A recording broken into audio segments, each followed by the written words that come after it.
Hello, welcome back to another breaking news update. My name is Jimmy Boyd, and you were watching Boyd News. I want to thank you so much for tuning in today.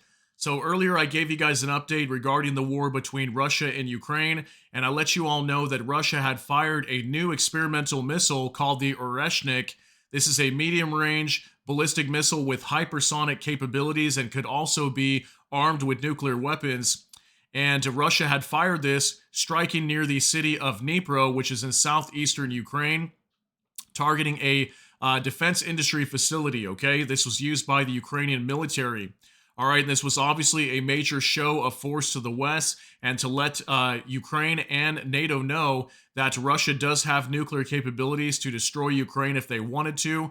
So I showed you guys video footage coming out from that area just today as Ukraine came under attack by this ballistic missile earlier this morning. So now I want to show you guys the full statement from Vladimir Putin as he released this statement today, talking about this new Oreshnik ballistic missile that was used and confirming that, yes, for sure, they did fire this into Ukraine. So let's hop on over to X, and I've got the statement here from Nexta. The full statement by Vladimir Putin regarding the strike with the latest medium-range ballistic missile on a defense industry facility in Dnipro, as well as new threats due to Ukrainian strikes with Storm Shadow and ATACMS on Russian territory. Okay, so obviously the major reason why they launched this new missile was to let the West know and warn them not to strike inside of their territory, as we know that Russia recently updated their nuclear doctrine to lower the threshold for utilizing nuclear weapons, and this is exactly why Russia had launched this into Ukrainian territory. So let's go ahead and watch this full statement here. It's roughly about 6 minutes long. It will be English dubbed, so go ahead and pay attention to what Vladimir Putin has to say. I want to inform the personnel of the armed forces of the Russian Federation, citizens of our country, our friends around the world, as well as those who continue to harbor illusions about the possibility of delivering a strategic defeat to Russia, about the events happening today in the zone of the special military operation, specifically after the use of long-range weapons of Western manufacture on our territory. Continuing the course of escalation of the conflict in Ukraine provoked by the West, the United States and their NATO allies previously announced that they are authorizing the use of their long-range precision weapons against the territory of the Russian Federation. It is well known to experts, and the Russian side has repeatedly emphasized, that it is impossible to use such weapons without the direct involvement of military specialists from the countries that manufacture them. On November 19th, 6 operational tactical ATACMS missiles made in the USA were used. And on November 21st, during a combined missile attack by British-made Storm Shadow systems and U.S.-made HIMARS, strikes were carried out on military targets on the territory of the Russian Federation in the Bryansk and Kursk regions. From this moment, as we have repeatedly emphasized, the regionally provoked conflict in Ukraine, which was instigated by the West, took on global dimensions. Our air defense systems repelled these attacks. As a result, the objectives that the enemy apparently set for themselves were not achieved. Fires that broke out at an ammunition depot in the Bryansk region from falling ATACMS missile debris were extinguished. There were no casualties or serious damage. In the Kursk region, the attack targeted one of the command posts of our North Group.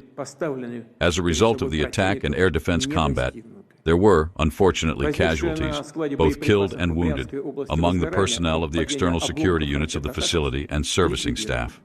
The command and operational staff of the command post were not harmed and are carrying out normal operations, directing the actions of our troops to eliminate and expel enemy units from the Kursk region. I want to emphasize once again that the use of such weapons by the enemy cannot influence the course of military operations in the zone of the special military operation. Our troops are successfully advancing along the entire line of contact. All the tasks we set for ourselves will be accomplished. In response to the use of American and British long-range weapons, on November 21st of this year, the Russian armed forces launched a combined strike on one of Ukraine's defense industry facilities. In combat conditions, this included testing one of Russia's newest medium-range missile systems. In this case, it was a ballistic missile with a non-nuclear hypersonic payload. Our missile engineers called it Oreshnik. The test was successful, and the launch target was hit. In the Ukrainian city of Dnipro, one of the largest and most well-known industrial complexes, which has been producing missile technology and other weapons since the Soviet era, was destroyed. The development of medium and shorter-range missiles is being carried out by us as a retaliatory measure in response to the US's plans to produce and deploy medium and shorter-range missiles in Europe and the Asia-Pacific region. We believe that the U.S. made a mistake in unilaterally destroying the 1987 Intermediate-Range Nuclear Forces INF Treaty under a fabricated pretext in 2019. Today, not only is the U.S. manufacturing such systems, but as we can see, they have been training their troops on how to move their advanced missile systems to different regions of the world, including Europe. Moreover, during exercises, they are practicing their use. I remind you that Russia voluntarily and unilaterally took on the obligation not to deploy medium and shorter-range missiles until American weapons of this kind appeared in any region of the world.